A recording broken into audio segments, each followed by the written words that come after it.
Two girls, one podcast, and their unsolicited opinions. Plug in your headphones or find a private space because this content is not safe for work. Welcome to On Her Bookshelf. Welcome back, Bookshelf Besties. I'm Christy.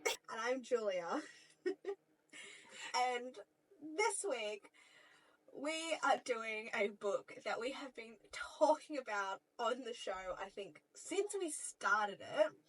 And, you know, since we kind of figured out that we weren't just going to do, like, dark romance or even, like, fantasy books, that we were going to, like, dip our toes into the swampy waters of weird stuff. It's Getting in My Swamp by G.M Fairy. Finally! It's only been like almost a year, but we're finally doing it. I know, and I'm really excited that we're doing it as well, too.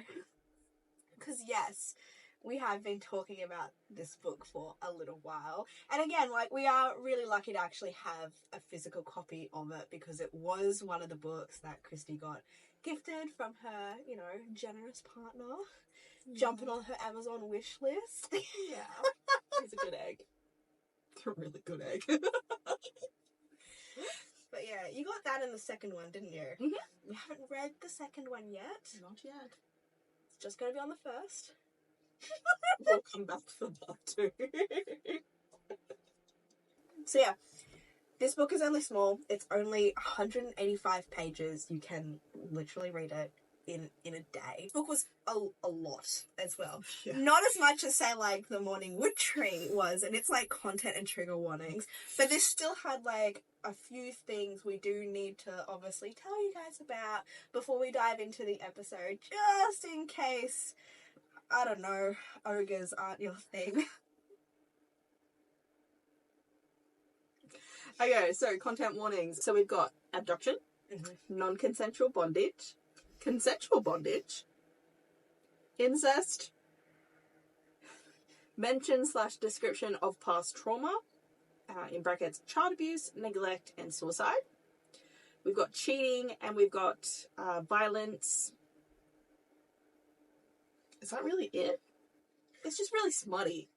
That's true. It's just really smutty. I did also write down some kind of tropes that I was picking up on throughout the book.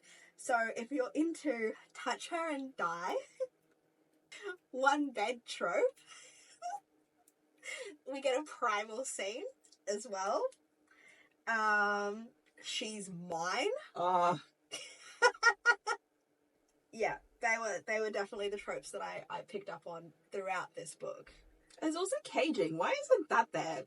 There's a part where she's in a cage. Okay. There was also intent of rape. Yeah. I don't know if that was It wasn't. mentioned in the content warnings, but we It do should get a be. scene. Yeah, it definitely should be. There is a scene where one character has the intent to force themselves upon our female main character. Do you want to give us, like, a summary of the book? Yeah. Like a brief 30-second Ooh, 30 seconds, summary okay. of the story? Okay. So Liona is at her bachelorette party. She ends up, like, going off because they're all bitches and stumbling into this forest, falling in this trap, and an ogre named Beck finds her, thinks, fuck, she's hot. I don't know if I want to eat her or fuck her. Puts her in a cage in his swamp home, and one thing leads to another, and they have a lot of smutty sex. A lot of things happen in between, but that's 30 seconds, I think. I feel like you pretty much touched on absolutely everything there is. But obviously super important when talking about a book called Get in My Swamp is this is clearly a parody of Shrek. Seriously, anybody who listens to the pod, I highly recommend that you actually follow this author on Instagram.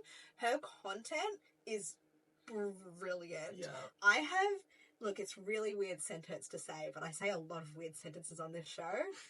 Shrek thirst traps. Yeah. It's a thing. It's a thing. And after reading this book, I can appreciate it. Because I am in love with this ogre. Fucking teeth and all. Like, seriously, this man. So, there's obviously some similarities that we notice from Shrek that I do want to point out because I thought, obviously, different character names, but I thought they were brilliant in still how similar that they were. So our main female character is named Leona, aka Fiona. Our main male character, our ogre, is Beck. Shrek. And Leona's fiance, who she's meant to marry, is Lawrence Farque. Yeah. Farque. So we can see the... Fuck, what? Yep. But also, the thing that I really liked about him was his business was called Jewel Lock Home Security. Jewel Lockers, Jewel Lockers, Jewel Lockers, my baby. Literally, Jewel Lock Home Security Empire. I'm like, I was clapping when I read that. I'm like, that was well done. So many, like, just little things. We also had Donnie, which was a centaur, aka our donkey. But he was an asshole. He was in this fucking sleazebag. In this book, I did not care for Donnie at all. And the thing that got me was there's one scene where he talks about making waffles, and I'm like, and in the morning, I'm making waffles. Oh my God. There was just so many funny things about this book. Something that I actually picked up on was the number of boulder references that was used. And, like, normally when authors are describing, like, a rock or a stone, you know, they use words like that. But she purposely went out of her way to put the word boulder in the book, like, 3 separate occasions. One of them was to... Oh, yeah. Our main female character described Beck's ass as 2 perfect round boulders. And all I could think about that time was, that's a nice boulder. That's a nice boulder. This book was, I think, everything that I could have hoped for reading a parody, smutty Shrek romance. Same. I had high hopes, and G.M Fairy fulfilled every single one of them. So, what did you rate it overall? I gave it 4 stars, but I was tempted to give it 5. I had to really think about it. And spice? 5. 5. 5 jalapenos, spicy peppers, ghost peppers. I gave it 3.5. Mm-hmm. It was almost a 4, but didn't quite hit that 4 mark for me. I still thoroughly enjoyed the book. Mm-hmm. But yeah, 3.5 overall for me, and I gave it a 4 for spice. Nice. Yes. And I don't know if it helped or hindered. I feel like it helped, but I actually started reading this book in like a doctor's waiting room, right? So I was like, I have heaps of time. I'm going to read this. Why did I choose to read it in public? I don't know, but I popped on my headphones, zoned out because I knew I had a long wait. And the scene where they finally fuck, Sleep Token, the summoning, literally, as soon as the chapter started, Sleep Token, the summoning started playing in my ears. And all I could think is, this is baby making music. This is baby making music. And it made me feel confused towards this ogre.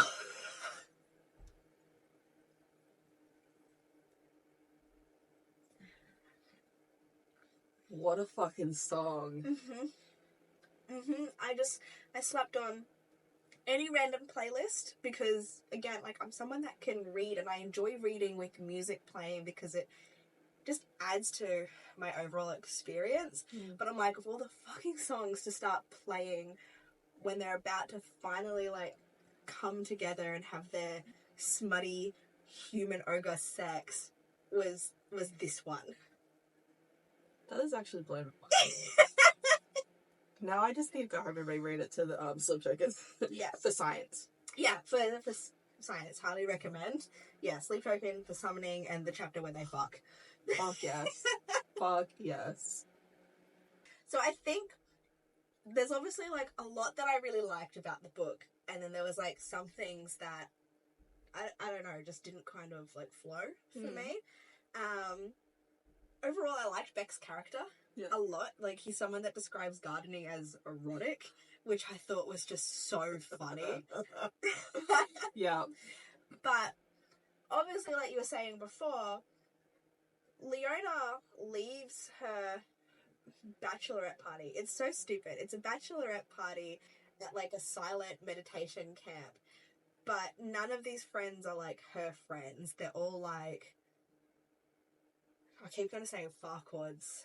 Yeah. Lawrence's sister's girlfriends. And she's the one that organised the whole bachelorette party.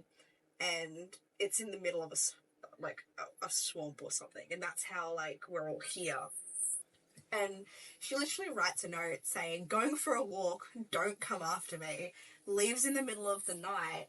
And then disappears for several days. Yeah. And the whole time I can think, is like, I know, like, she wrote a note saying, don't come after me, but don't you think if she didn't show up by morning, like, you would think, oh, maybe we should send help or go look for her, or not after, like, several days. These chicks were bitches, though. They did not give a shit about her. So, I was not surprised. And it's like, they actually address it towards the end of the book, like, why didn't you come looking for me sooner? And they're like, oh, you left a note. I was like, okay. Easy peasy lemon squeezy. We're just in a random, I think in Florida somewhere. Yeah. Just a random spot in Florida, and I'm gone for a walk for several days and don't come back. Middle of the forest. Okay, it's fine. Who knows what's out there? Ogres. Oh. I was like, ogres, apparently. They don't know about the ogres, okay? We know about the ogres. It's not crocodiles. Alligators. It's alligators. Sorry, Australian. So that for one was just like, okay. It felt too easy of, like, a plot point for her to just have several days with her ogre. I did like, after she was captured, that she was obviously thinking of getting out. But this book is told from, like, a dual point of view. So we get chapters from Leona's perspective and chapters from Beck's perspective. So we get to know, like, our female main character and male main characters a bit more in depth than just having it told from, say, Leona's point of view. Yeah. And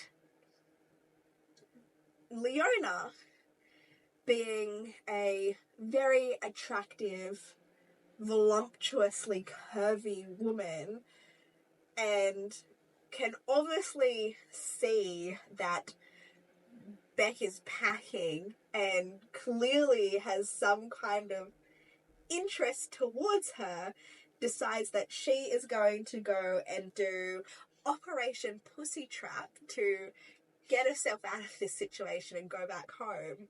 Whereas Beck, I feel like, I don't know if it was like insta-love for him, but he obviously saw this woman in his trap and was like, I want to fuck her. Just straight up like... That's a nice boulder. Yeah, some nice boulders. And he decides to do Operation Stockholm Syndrome. So on one hand, we've got Leona basically throwing herself at Beck, trying to tempt him to her magical pussy. Is the only way I can describe it. Because that's what she was, like, giving off. And Beck is all like, no, I need to convince her to want to stay with me. I need her to, like, fall in love with the swamp, fall in love with me, fall in love with my, you know, breakfast waffles, and that's, like, the main plot point. Yeah. Oh, and of course, Donnie, which is supposedly Beck's best friend, he has put the title of best friend upon himself, which makes sense because Donkey does that in the movies. But Donnie obviously sees this woman as well and is like, I want to fuck her. Yeah. And you know what? Before Donnie turned into a real arsehole, I would have been open to it. Yeah, like a little harem. I'd be interested. I was just like, okay, Leona, get with these swamp creatures. Why not? Live your best life, honestly. Nobody knows you here. It's fine, girl. Yeah. I feel like I need to go find like a centaur romance after this or something. I'm interested. I'm intrigued on how it would work. Same. For science. We got some research to do. Anyway, let's go on with the plot. So yeah, he puts Beck puts Leona in a cage and tries to woo her, while she tries to woo him with her magical pussy. And he's just like, he's so tempted. He's tempted, but he's also like, if she wants to tease me, I'll tease her, sort of thing. I actually loved that he used food a lot to like Genius. get to her heart, Genius. because he was like a master chef. She was actually like really impressed with all like the different flavors and all the kinds of like meals that he'd whipped up for her, like the waffles, for example. Then we get the one bed trope, where I think she thinks he's asleep and she starts like jacking herself off. That's right. He wants to trust her, so he lets her out of the cage, and she wants to show him like, yeah, you can trust me, before she like plans on running away and everything. Like, this is my opportunity. And we get, I've never orgasmed from just penetration before, but Beck's finger is bigger than Lawrence's dick. He nearly fills me with just one. That's a big fucking finger. I mean, he's an ogre. But I like the subtle jab at Lawrence. Oh, okay, but if we are talking about smutty scenes, the one that I remembered the most, and it comes back to Donnie being an asshole, because Leona goes off one day to have like a swim in like a pond or a lake or in the swamp.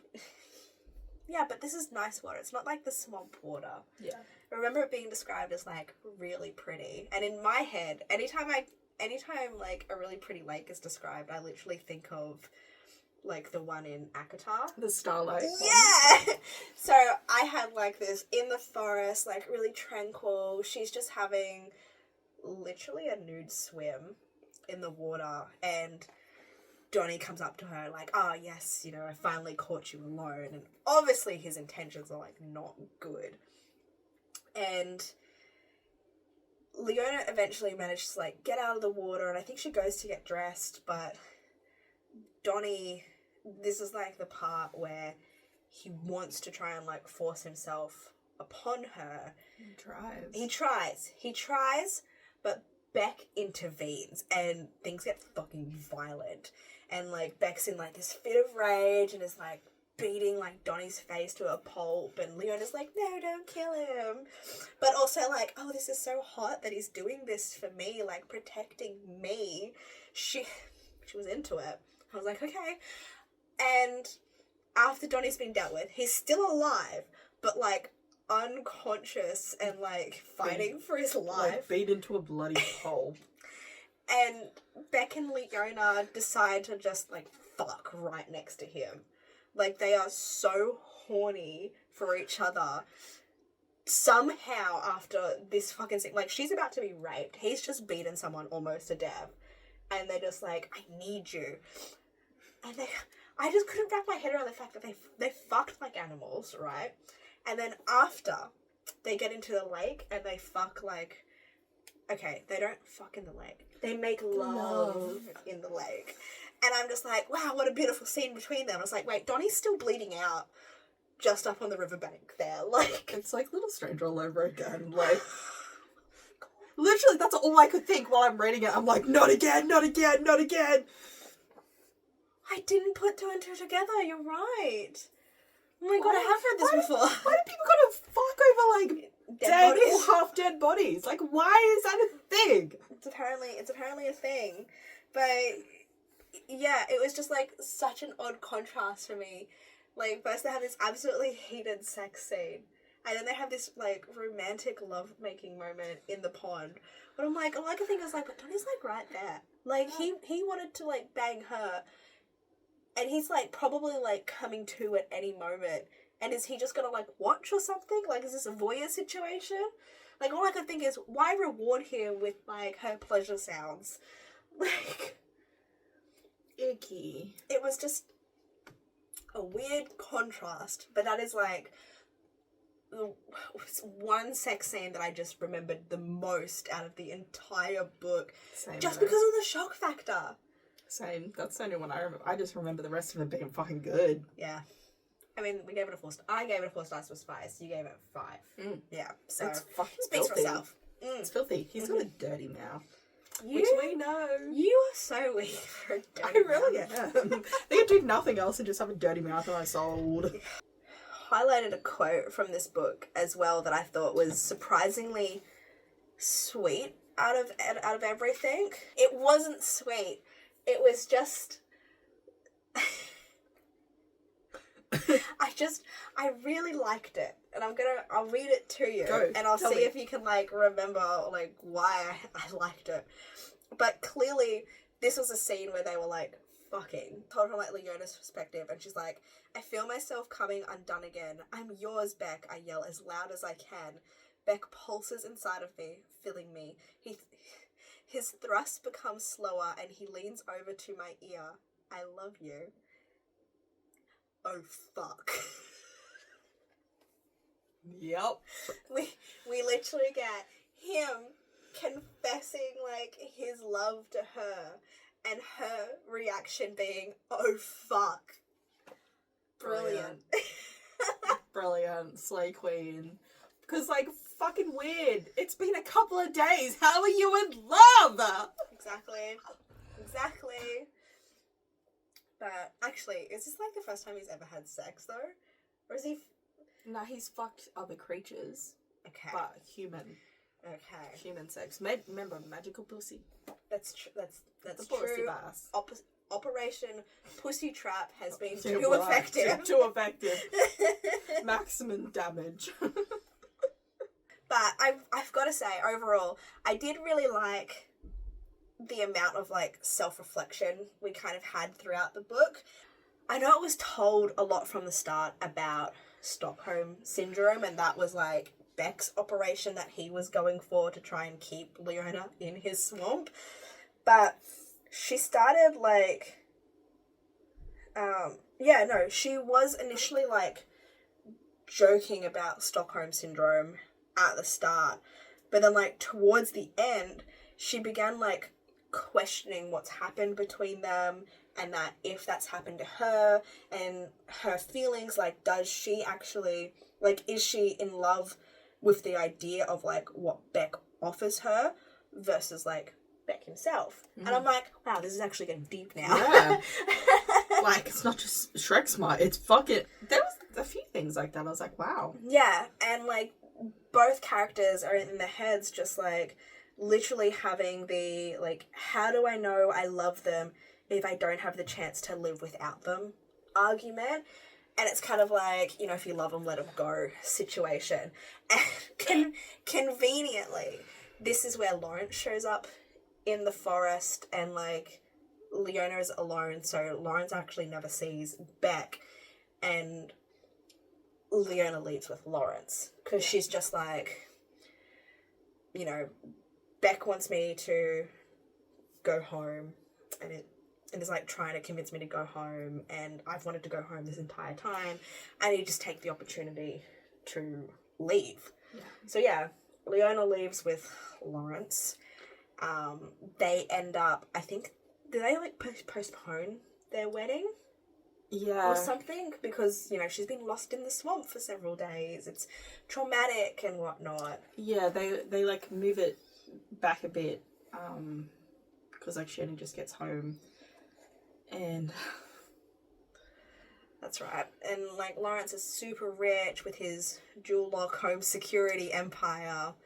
But Leona spends, like, several days at home, living in, like, luxury, realizing, like, she missed it. She missed, like, the luxuries of, like, hot running water and flushing toilets and stuff. But she misses the swamp. Yeah. Something else that she realised is that she never really has given Lawrence's sister a chance either. Yep. And decides to, like, one day just surprise her. I think she's been home, like, a few weeks now. Yeah. And she's like, you know what? I forget this person's name. Was it, like, Amy or something? I can't remember. I can't remember the sister's name at all. It's not important. It's not. But, yeah. Leona is like, oh, you know what? I'm going to, like, reach out an olive branch. I'm going to, like, pick up a hot lunch and take it over to her place and just surprise her with, like, a warm meal, and we can just start to, like, connect as, like, friends. And she wanted to apologize for, like, running off on the retreat and everything. But Yeah. so Leona gets to her house and she has, like, a spare key. Unlocks the door, goes inside, calls out, but can't, like, see the sister anywhere. And then hears, like, shuffling from, like, the bedroom, and, like, the sister's yelling, like, this isn't a good time, like, you should have, like, messaged ahead. And Leona's like, oh, I'm so sorry, I can just leave it on the counter. But then, like, she looks around and notices, like, men's shoes near the door. And they're the shoes that she brought Lawrence. She's very familiar with these shoes. And the sister comes out in just, like, a bathrobe or a towel or something, and Leona was, like, so close to leaving until she spotted those very, very, very familiar shoes, and then charges into the bedroom and discovers Lawrence fucked his sister.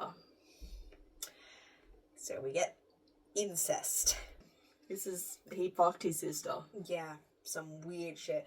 And literally, their argument was, all you have to do is marry Lawrence so that they could keep their arrangement going on the side.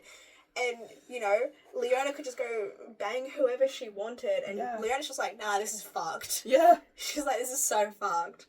And so she literally leaves. Yeah, so she takes what she can and gets, like, a dingy old little apartment in, like, Chinatown or something, maybe. Like, just somewhere that she can afford. She's got no money anymore. She doesn't have Lawrence. And she's just wallowing in her self-pity and missing the swamp, but can't go there. And then she gets a knock on her door. It's not just a knock, it's a fucking banging on her door. And it's Beck. It's Beck. Beck has found her. Got on a plane, covered up his face, obviously. I don't know how he got through security. I don't know how either. That's sauce, man. But it's a book, I guess. It's Florida, whatever. Yeah, he travelled a couple of hours, I guess. I don't know America. I don't know America either. But either way, he travelled to her. He left his swamp to go hunt her down and bring her back to his swamp. It was so cute. And she's like, yes, Beck. Yes, I'll go back to the swamp with you. So, and they go back to the swamp. They get there happily ever after. I don't even know what to say. We read it. We read the Shrek book. We did. I thoroughly enjoyed it. I'm excited to read number 2. Yeah. Do you know what? Okay, do you know what I'm excited for? So G.M Fairy has recently released another book series, and I tried to get it as, like, our Monster March book club pick, but, we went with Bride instead. Whatever, it's fine. It's still on my TBR. We can still do it. But it's... Monster May! Monster May! I think we're always going to cycle back to monster books. But anyways, her new book is called Bad Behavior.